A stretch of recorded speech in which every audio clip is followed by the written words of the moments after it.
Fresh off a win over the Commanders, the Cowboys got plenty of good news. Several kind of expanded takeaways, updates we'll discuss on today's video. A lot of them all coming up positive. Of note, I think the last two times I did this, we actually did get a push. I think I figured out the timing. I am 99% certain there will be no YouTube push notification on today's show. So help us out. Share today's video. Make sure all your friends see it. We'll be playing catch up on that side. Free, simple. Appreciate everyone who does it. Let's begin with Dak Prescott. He continues to look like one of the best quarterbacks in the entire NFL right now. Continues to play and operate and distribute the ball at a high level, and the numbers certainly continue to bear that out. He has 16 touchdowns so far this season, 3 interceptions. The passing yards are second in the NFL. He has been pretty clearly one of the best quarterbacks in football, and he's gotten hot over the last couple of games. And by the way, the only quarterback with more touchdowns right now is Matthew Stafford through the air. His first down rate's at 35%. He's got a bunch of explosive plays, 91 first downs, second behind only Matthew Stafford, completing all that completion rate. It's incredible. Dak has thrown 3 touchdowns without a pick in 4 straight games. The only quarterbacks to do that since this are Russell Wilson, Drew Brees, Aaron Rodgers, Peyton Manning, and Tom Brady. This little run he is on right now is matched only by Hall of Fame QBs. Probably a good spot to be in. CeeDee Lamb had this to say on Dak Prescott. All the criticism that was going on, you don't hear too much going on now. Now they're just waiting on something. That's how it is. For him, I know it's tough. Being the quarterback for this franchise is a big burden. But there's a lot of people quiet right now, so I guess it's pretty good. I do think Lamb is spot on. I think more often than not, there's just unfair criticism, even from this own fan base at times, who just refuse to acknowledge, even though there are bad games, the overall picture is very good. I actually don't think he played well last year. He has certainly played well so far this season. Despite his elite play, he's only tied for 10th in the NFL MVP odds right now, plus 3,300. A big factor in that, wins and losses matter. Why is Jordan Love above Dak Prescott in the NFL MVP race? Like, come on. Outside of his team is better. That's the only reason. Doesn't make any sense. That's the only justifiable reason for it, and I kind of hate what the NFL MVP has become. So should Dak Prescott, should he be an MVP favorite? Y for yes, N for no. Let me know in the comment section of today's show, should Dak Prescott be an NFL MVP favorite? More good news. DeMarvion Overshown tweeted out this Monday morning, T-21. First assumption was practice window opening, but they weren't going to open it on Monday, and they're not going to. They're going to open it up on Wednesday. Nick Harris was the first one to report it officially. He quote tweeted the Overshown tweet. His 21-day practice window will be opened up on Wednesday. What this means is, starting Wednesday, 21 days for the Cowboys to have DeMarvion Overshown practice without counting against the 53-man roster. At the end of that 21-day window, he must be activated, like the Cowboys have to do with Mingo this Wednesday, or he sits on IR for the remainder of the season. So barring a setback, I think the Cowboys will use up that entire window, and that window will set him up perfectly for the Cowboys' return game against the Las Vegas Raiders after their bye on Monday Night Football. Everyone spam 0 for DeMarvion Overshown. The return is coming. Get your zeros for me in the comment section of today's show.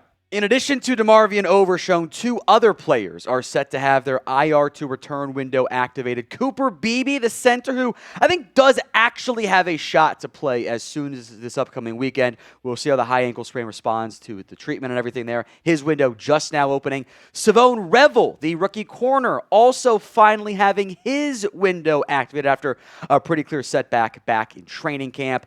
He, much like Overshown, will probably take the full 21-day window. But reinforcements on the way for the Cowboys. They're going to bring Jonathan Mingo back this week, which will also mean a roster move is going to come in the coming days. Let's check in on the injury for Kenny Clark. This was a concern in-game, but then he came back, and that's a very promising sign. Seems like he did indeed dodge a bullet. He left the game, did return. Came back out there. He said post-game he's going to be okay. The raw box score shows no impact for Kenny Clark, but for PFF, he actually led the team with 5 pressures. There were several different plays which he was getting pressure, forced the quarterback into some other direction, or a throw, or an errant pass. Think he was one of the guys who got pressures on the DeRon Bland pick 6 too. I think it was a much better game out of Kenny Clark. And after, I think, kind of a couple rough games in a row, and you saw that with better run defense and better pressures up front as the Cowboys also blitzed more, which we'll discuss here in just a second. But today's show is made possible by PrizePicks. You and I make decisions every day, but on PrizePicks, being right can get you paid. Don't miss any of the excitement this football season on PrizePicks, where it is good to be right. It is simple to play. You pick more or less on at least 2 player stats. You get those picks right, you could cash in. It's at least 2. So if you wanted to, you could do 2 separate PrizePicks lineups for Monday Night Football, less than Stroud passing yards, more than Darnold TDs, or want to get a little bit more aggressive, you could do all 4 of them in the power play, or do a flex play and still get one wrong and cash out. Monty, rushing yards. Mike Evans, more than receiving yards. PrizePicks is the only app that offers stacks, meaning pick the same player up to 3 times in the same lineup. You want to pick more than on, say, Josh Allen next week. Passing yards, rush yards, touchdowns. You can do it. Go download the PrizePicks app today and use code CLNS to get $50 in lineups after you play your first $5 lineup. That's code CLNS to get $50 in lineups after you play your first $5 lineup. PrizePicks, it's good to be right. More good news. Cowboys made 2 major changes on defense, and they worked. Turns out, when you listen to us and we all go, hey, you should probably do more man coverage, it ends up working. We were all right, and it took Matt Eberflus 6 weeks to figure it out. But the Cowboys did more blitzing and more man coverage, and it worked. They blitzed 37.5% of the time in Week 7. The previous high was 28.6%. Of note, the median and the average was a little bit closer to 20. So it was significantly more blitzes, often coming at more high leverage times. They also played a lot more man coverage. Their man coverage rate, which was the bottom, the least near it in the NFL, jumped up to nearly 50%. And it was even a little bit higher. It was above 50% until the fourth quarter, and they went a bit more conservative there. This is all per True Media, by the way. 47.5% man coverage rate, and it was a lot better.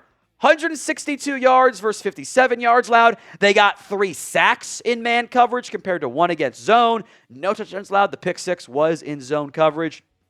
Their cover 1 rate, particularly, went from 4.6% in weeks 1 to 6 to 38% in week 7. So this is why when we do our changes video, I'm like, I'm gonna moneyball this into more man coverage, and I said to bring blitzes.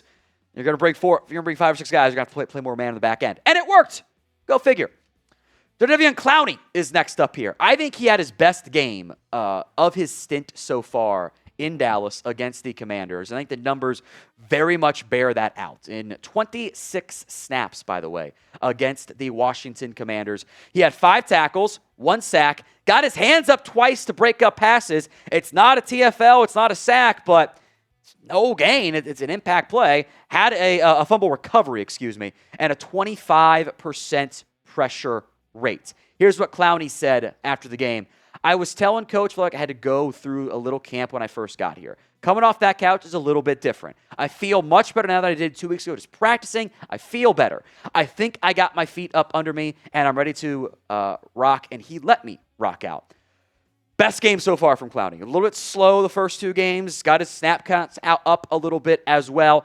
I think if we're being honest about the way this defensive end room looks right this second, your guys who should be playing the most, especially on early downs, because they don't love James Houston there, so it's fine.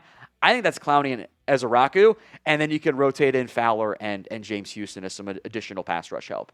You guys know who I left out on that one, who's healthy. And if you want more free Cowboys YouTube videos, hit that sub button, youtube.com/Cowboys TV. Free Cowboys videos each and every single day right here on the channel. Let's go to George Pickens, who I want to pay after the year ends because that's how it's probably going to work out. He has racked up an NFL high, per Marcus Mosher, 116 yards on defensive pass interference penalties this year. I had made the comment in the game, he's got to lead the lead in DPI calls. And he does. He's got about 10 yards more than Marvin Harrison. There's a pretty big drop-off after that. So Marcus put together, he said, a made-up stat, which all stats are made up, by the way. True yardage, so receiving yards and DPI yards stacked on. George Pickens, 728. That will almost assuredly change tonight when Jackson Smith-Njigba plays for Seattle, but it also helps indicate how impactful George Pickens has been this year, beyond the fact that he's got all these receiving yards and is having a big-time season and has been impactful and looks like one of the best players in the entire NFL, at least among receivers. He and CeeDee Lamb have really been everything I think that we were hoping for from the Dallas Cowboys. That's why I think the whole, maybe you don't pay him stuff is frankly stupid as it comes to George Pickens. The Cowboys have gotten everything they could have hoped for, they could have wanted, they were desiring out of George Pickens on the field and off the field. This is a bit of a champagne problem of, oh no, now he's super expensive. Oh no, my steak is too tender now. So what? I have all of the cap space I could want this upcoming offseason. Just make it with a dynamic wide receiver twosome with Lamb and Pickens and Dak Prescott, and then use rest of your assets on defense. It's kind of a no-brainer. You re-sign him after this year ends. Do you agree? Would you re-sign George Pickens? A for yes, B for no. Let me know in the comment section of today's show. One more note on our resident alien, Brandon Aubrey. Next time, we should replace the Cowboys logo with an alien emoji in the background. Thinking ahead there. Brandon Aubrey already has the most 60-plus yard field goals in NFL history. And he's 3 years into it. He'll probably get... I'm a little mad at the Cowboys, frankly, because there was that one drive in the fourth quarter where they kind of got the ball near midfield. I think they had a penalty to back him up, and they could have brought him out for a 67-yard try, and they just didn't do it. I want to see him do that. They were sitting with the ball at the Commanders' 49-yard line. I think it would be cool if they will let him try the 66-yarder, or just line it up a yard further and go for the 67. I want to see him. I think he can make it from 70 with the way that the K-balls have changed. I want to see him do it.